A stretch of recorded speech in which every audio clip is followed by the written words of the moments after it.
যে বোঝে না তার সঙ্গে বোঝাপড়া করবেন না।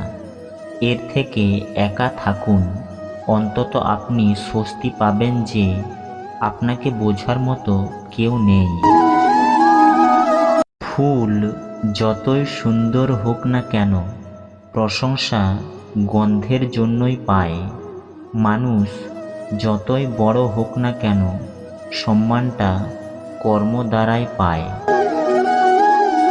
সত্য নিজের জন্য রাখবেন, প্রেম অন্য কারোর জন্য রাখবেন, করুণা সবার জন্য রাখবেন, কারণ এগুলো জীবনের ব্যাকরণ। গরিব থাকলে কেউ পাত্তা দেবে না, পরিশ্রম করলে সবাই হাসবে এবং সফল হলে সবাই হিংসা করবে। তাই আপনি নিজের কর্ম করে যান।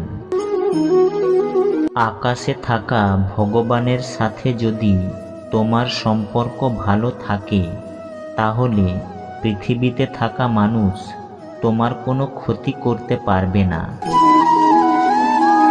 জীবন একটি হিসাব, যা ফিরে গিয়ে সংশোধন করা যায় না।